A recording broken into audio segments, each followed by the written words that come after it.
So my question to all of you, I suppose, on the panel, first of all, is we all enthusiasts in this room. We all know it works. We've seen the evidence. We're practicing. We're part of it.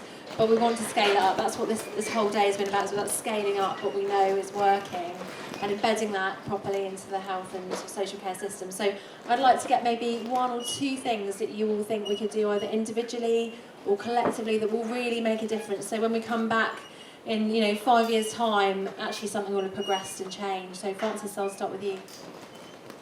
So one thing that I meant to say earlier, so this gives me a chance to do that, thank you very much. So a nugget that I got from doing some work with the Billions Institute in the US, which was a fantastic opportunity, is they said to us, whatever it is you do, and you think about the numbers, have you worked out what done looks like in terms of numbers?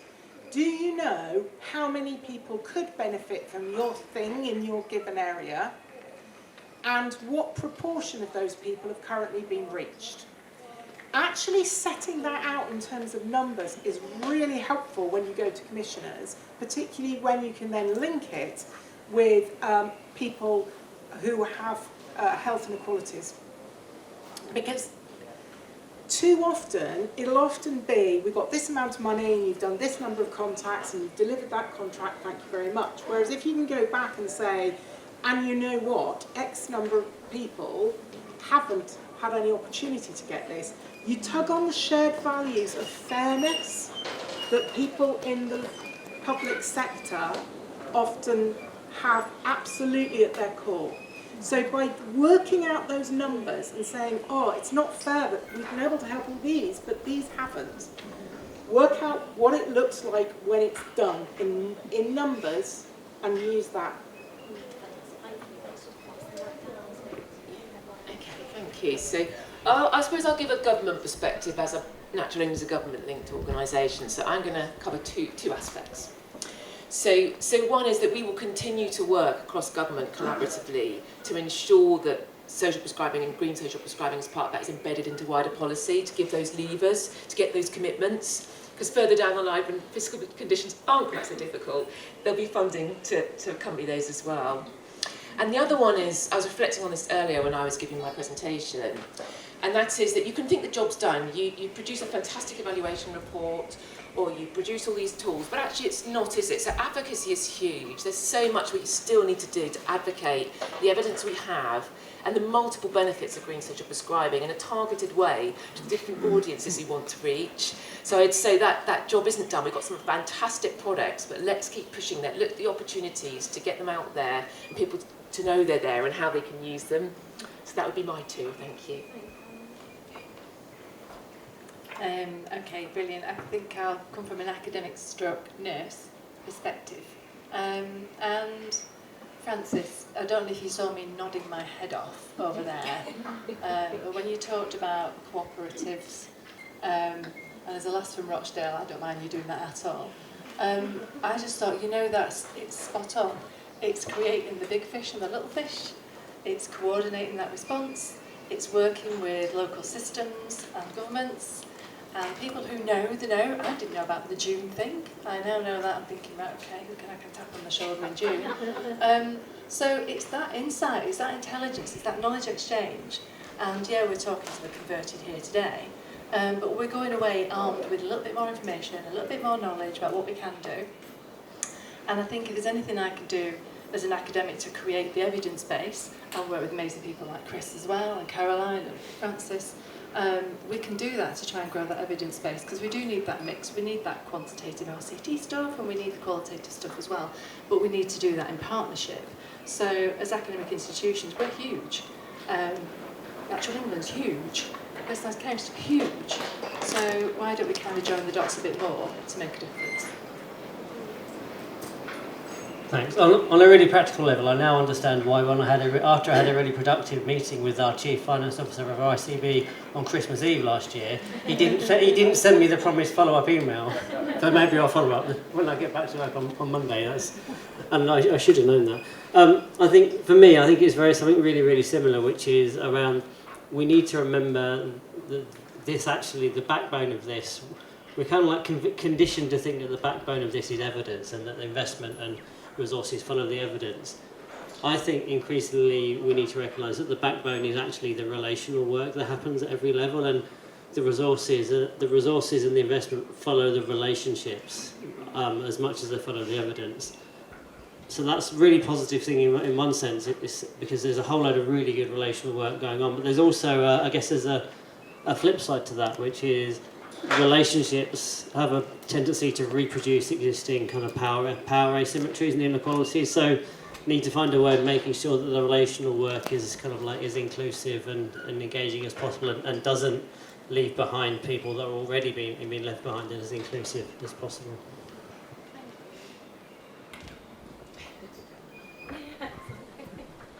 Thank you. I love all of those points. Actually, one of my favourites is around, I think, the using our emotional intelligence to understand what drives people, what motivates people, and actually, as you quite rightly said there, Chris, as well, when you tap into that, you'll find that magically, somehow, even with the most scarce resources, people want to make something work, and it will work, and it does actually go somewhere. So I think that's a really powerful point you've all made.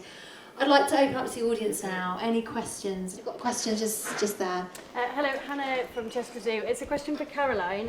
In your presentation, you talked about a GP training course, and I was just interested what the dissemination plan is for it, or what from a top level is also going to come down, so that we as service providers, when we're talking to GPs, we can make sure we complement it and not repeat it. Right, so thanks for your question. I'm delighted that Duncan is here, and Dr Duncan Still, who we collaborated on in the creation of the Red Whale GP learning module. So it's already live. It was launched in March on National Social Prescribing Day, and it is a half-an-hour video-based module, which is a conversation between Dr William Bird and Hussein, who's also a GP, who leads Red Whale.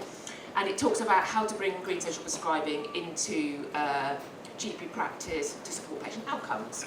And it also talks more widely about how can you make the practice more appealing to be in for the staff and the people that, the waiting rooms and such like, greening up the practice itself. So it's free to access. You just have to register, and you can access and download the module itself and the evidence that sits behind there. I think a lot of people have commented they find the background evidence really helpful because it's quite medicalised. It's very, nature does this. We have, the hard evidence that some people require about those benefits. So in terms of dissemination, I know there's a series of presentations, Ian, aren't there, that will be circulated after the day. The link to that module is in my presentation, but I'm happy to draw it out separately if it's easier to put it in an email.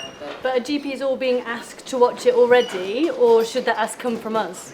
Well, as much promotion is a good thing, so ideally it forms part of the CPD, and the reason we made it quite short, well, in fact there were two modules. There was a half an hour and then a 15-minute one, and the idea being that they could do it in their lunch break. So it's interesting what you learn when you embrace these sort of journeys. We had sort of 4 modules that would have lasted much longer, but we were told no, absolutely, the Optima is something that people can sit and do over their lunch. So it's out there, it's on various sites, but any advocacy you can do and communication on it would be marvellous, because we want as many GPs as possible and other allied health professionals to watch and learn from it. Thank you. Yeah, so as a GP myself, and I praise the other GPs actually, I have seen a lot of GPs already completing that module and using it as CPD as part of their appraisal, but also, I will absolutely advocate for that and spread the word, because I think that's fantastic. So really great resource to know about. I think we've got a question over there, yes. Hi, Richard from Climbing Matters. When I first got involved in this, it was through a lot of support from NHS England, because they were supporting the provision of peer leader training to deliver social prescribing under a strategic banner of personalised care. I see, Francis nodding. Obviously, 2 things. NHS England ain't going to be around, and the new plan talks about something different, which is community to, hospital to community and prevention to prevention, sickness to prevention. So what's the panel's perspective on who owns this now within NHS world, and how do we best align ourselves with that 10-year plan that's going to be published at some point? A really excellent question, and there's a gap in the detail at the moment, and I think it will be really good to look to see what is in the 10-year plan. I think it's another area where we could collaborate really effectively. because actually the systems are better at doing formal consultation than they are at really engaging and getting peer leadership. And we know that actually having peer leaders as part of the team can make a tremendous difference. There's also something about actually that community outreach and connection. It's a really important component part of community as well as individual well-being to actually ensure that that's woven into the system. I think there's a great opportunity with the integrated neighbourhood team development, as long as that doesn't become something where it's just at the lowest level GPs and health community services coordinating a bit more, and maybe with a bit of social care added on. That's my fear. I think our opportunity is that we really, really push the benefits and say, no. If we're doing integrated neighbourhood team, it really is a multi-agency, multidisciplinary approach. That's including voluntary and community and faith sectors as well, and that is really tapping into other services like schools and policing and so on within each neighbourhood area.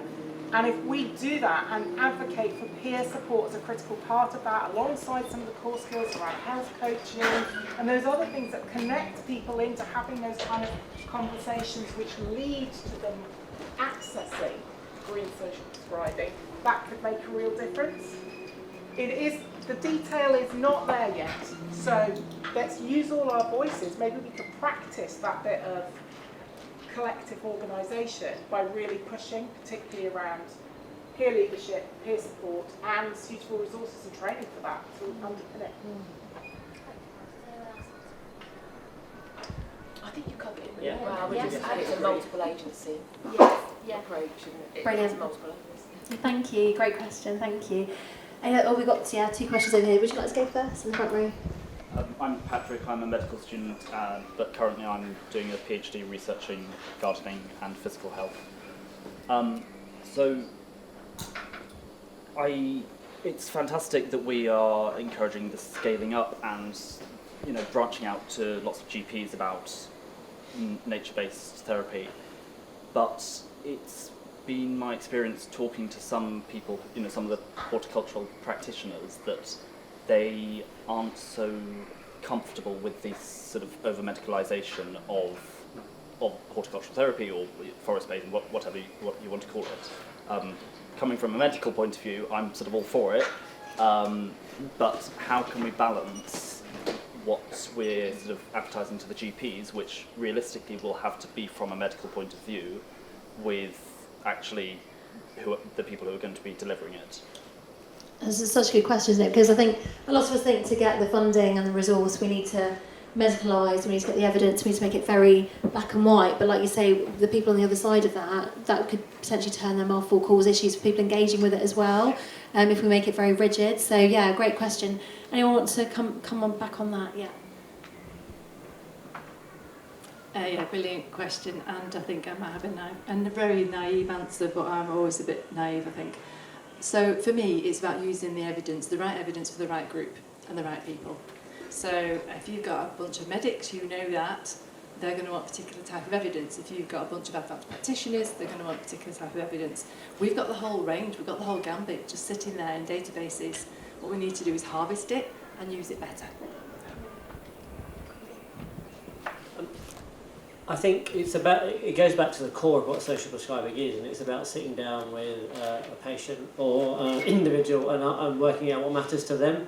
So if what matters to them isn't engaging in horticulture right now, then they shouldn't be asked to do it. It should be about what, if it's something they're already interested in, then you shouldn't need to sell it as a medical intervention, you should need to sell it as an opportunity to do something that already matters to you. And I think that's the key thing, is sticking to that kind of core premise of enabling people to do what really matters to them and finding ways to broker the access to that, rather than shoehorning them into something that you might be aware of there being some medical benefits for them, but if they don't want to do it, they're probably not going to engage properly and it's not going to be sustained. So I think that what matters to you is the most important thing. Sorry, just to add to that very quickly, if you look at the concept of evidence-based practice, it's about doing the right thing for the patient in the right way with the right evidence and patient preference right at the centre.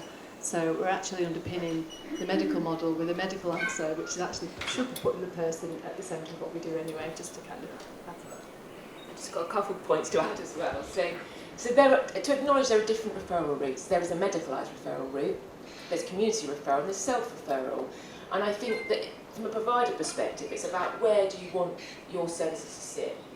You know, what sort of level of need do you want to support? Is it mild to moderate mental health? Are you looking at sort of physical health interventions? Are you looking at the sort of highest level of need like schizophrenia, bipolar? So there's that matching in terms of what you want to grow your service to and who you want to deliver for and who you're trained to deliver for, and then the different models of referrals into that. So I think that's a really important component as well. 100% what matters to you is the question. It's a lovely colleague of mine down in Torbay in South Devon describes the kind of conversations between people and practitioners as people with lived experience and learned experience coming together to co-create a solution. And it strikes me that that could also be the spirit that could be taken to those conversations between GPs and horticultural providers. But it's the bit about do with, not do to, and get the person involved, because then you'll create something really magical. Some great answers there, and I'd probably also add, actually, I think when people are frightened of something or feel threatened by it, then it's really important to ask why that is, and often it's because they feel like their thing that they feel so passionate about is going to be taken away from them, changed, altered, and they're not going to have any control over it. So I think also looking at what that control looks like from their point of view and how they can retain that, and reassuring them that they actually retain that control as well, just to dampen down those fears about it. Great question. I think we had another question there, yeah. Hi, Andy from Lancaster University. It's a bit of a curveball question, probably because I'm a geographer, but the people have been talking about nature connectedness today, but that's a reciprocal relationship, and at the moment it's as if nature's being utilised as a resource, it's extractive, it's Eurocentric, rather than thinking of it as, well, are we not part of nature? Is it not kin? So can we not think of nature as community?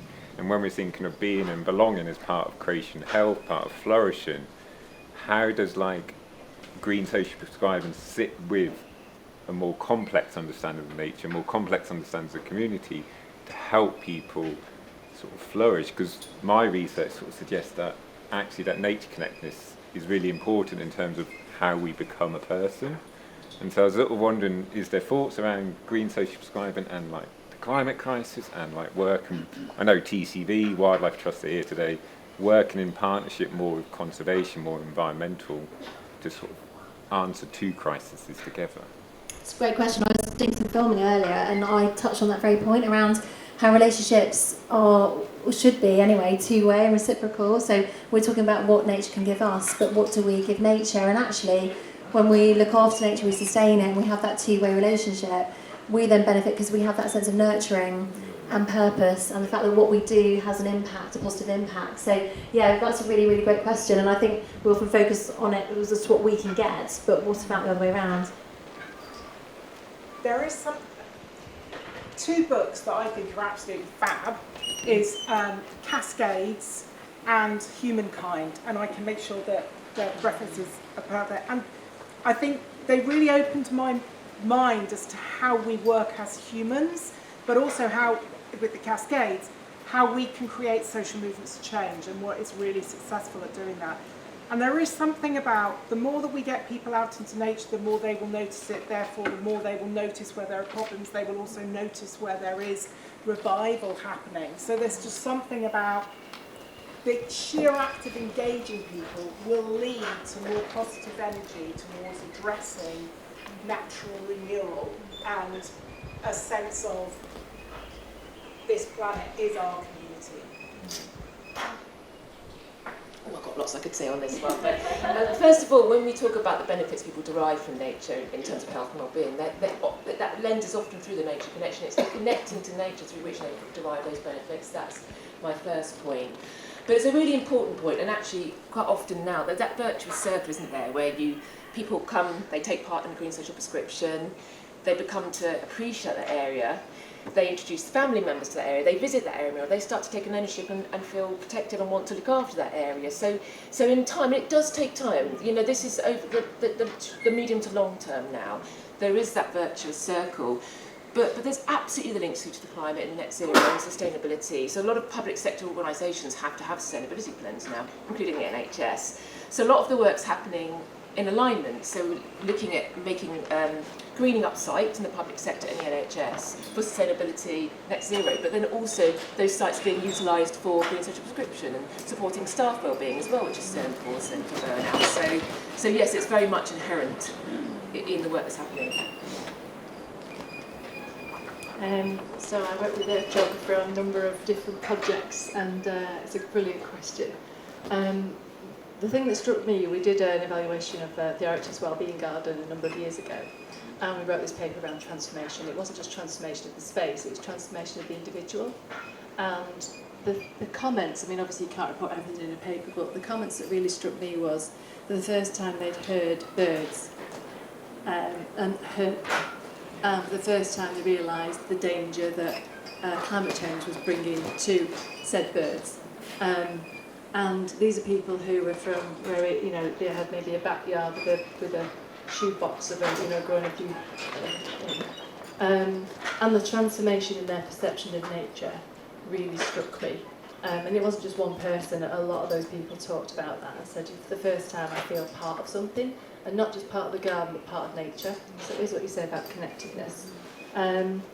And yeah, taking on those kind of skills and going back and growing nature in their gardens. So even though they had backyards, they realised the importance of proliferating that, wanting to see the butterflies, wanting to attract the birds, and realising there's a balance out there. We didn't set out to measure that just came through conversations, and it was just so inspiring when I heard that. Yeah, and just to reiterate, I think it's a gap. It's important, and it is an evidence gap, and I think it's maybe controversially, I'm going to say this, it's a product of the way that the health system has an extractive model of evidence. So the health system basically goes around asking, how much value can I extract from this thing for the health system? It doesn't think, how much value can the health system co-create as part of this intervention? And I think there's something about there's like an epistemological and an ontological shift that's needed within the health. I don't even think systems are capable of those types of shifts, but I think that's what it is. That's what it comes down to, is that extractive kind of evidence model that means it hasn't really been examined in any detail, but probably should.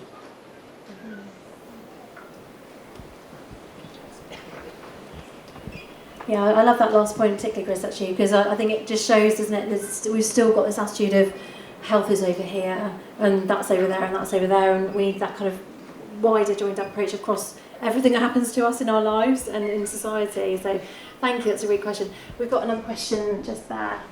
So slightly building on that, and I'm really interested in the point about community prescribing rather than necessarily just health, and perhaps how that opens up what you can do in a preemptive fashion rather than a sort of a reactive. Does that take us beyond health, though, the sort of the extractive evidence view of health? Because I'm sort of engaged in this world, but more from a local authority perspective, not a health perspective of young people. And does it sort of broaden that view across government and authorities in terms of the interactions? Thinking about health as the foundation of everything that we're able to do in terms of work. Relationships, everything, that kind of ripple effect. But I'll let the panel. I'm going to let Chris start off first because he's always getting the last bit, so I don't want him to reiterate points.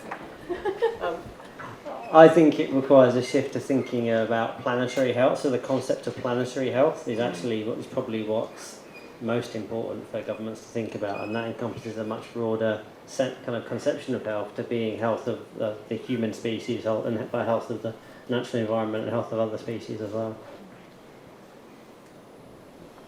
I can't really add much more to that, to be fair. I think we're part of a planet, and unless we raise awareness through whatever else we're doing, and the fact that health is here, but health is driven by social movement, it's driven by where we are, how we're nurtured, and unless we tackle them both and address them both and don't silo things, we're going to be going around in circles. So I think it's a really important point. I don't really have a great answer for, I'm afraid, at the minute, but I think as academics we need to start questioning that a bit more. I think we should perhaps be quite radical in how we look at this. I mean, the NHS doesn't do health, it does disease and it does treatment.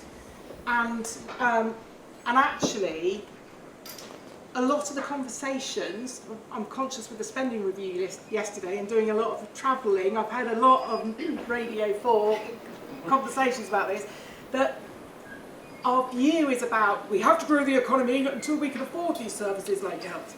I think we should turn it on its head and say we cannot afford to have a sick nation. We have to think about health, and it's not just the NHS, it's all of us to think about health. And I'm really struck by, I did history as my undergraduate degree, and the thing that really kick-started a consensus around the need for a welfare state, it took a while to come, but what really kick-started that consensus was during the Boer War, the army couldn't recruit enough healthy people from working class areas to have a big enough standing army to fight the Boer War when challenged. Given the current situation that the globe is in, that we are in as a country, I think we need to turn it on its head and say, no, you can't have a healthy economy if our population isn't healthy. You cannot have a healthy economy if we are not looking after nature and our natural environment. We will have food collapse. We all know we've got these kind of climate issues. And actually, to turn it on its head and say, let's get us healthy, and then everything else can follow. And making us and nature recognised as being intrinsically connected is the first stepping stone to achieving that. Yeah, agree. Let's agree on that. As my dad would say, if we don't have health, we don't have anything, and it's the starting point for everything, and that then ties in with the natural environment, doesn't it? We've got time for one more question. I'm going to take that question from the lady just there. Thank you. Hi there, I'm Kay Richards from Liverpool John Moores University and Association for Outdoor Therapy. I'm really curious if you see any, or what your views are on the challenges of uses of the terms nature therapy when we evaluate that term from an ethical framework of psychological therapies. Could you just repeat the last bit, sorry? So I guess what I'm trying to understand is views or challenges that you see. We're using the term nature-based therapy, and I'm really interested in your perspectives of how that term's used when we evaluate that term from an ethical framework of psychological therapies. Okay, thank you so much. Who would like to go first? Chris. It's more of a general response to the question. So it's not necessarily about nature-based therapy, but it's about the language. And I think one of the real risks of green social prescribing, nature-based social prescribing is the whole plethora of language that we use, and we're at risk of being quite sloppy in our language use, which means we're using similar terms to mean very different things, and I think that poses a real risk. So I think we need to try and think collectively about how are we really intentional about the different ways we describe different types of interventions, and recognising that they all mean very different things in very different clinical and disciplinary contexts. And it's probably a kind of a next stage in the evolution, perhaps, of this. I think the Nature Connection Handbook that University of Exeter did is a really good example of trying to codify all of the different things that are happening and put them into disciplinary buckets. Well, I think it's really important that we do that if we're going to really grow and deepen understanding of this as a broad kind of social movement. Yeah, it's just making me reflect on we just completed a review where we looked at, we were trying to find evidence of green social prescribing, and it's out there, but it's called nature-based interventions or nature-based therapy, and there's course culture, horticulture therapy garden. And for me, I guess from a nurse's perspective as well as an academic, you think of the word therapy, and I'm not quite sure we've defined it adequately enough. And also, I think within the kind of world of social prescribing, the different models and the different ways in which we use nature as a therapy, or are we therapists? I don't think we've kind of separated those and had that clear discussion or clear narrative around it. So it's a great question. One that I'll certainly ruminate on later on. But yeah, I think there's a gap there. We use social prescribing as both a verb and a noun, often in the same sentence, and that's really problematic. He's way more eloquent than me.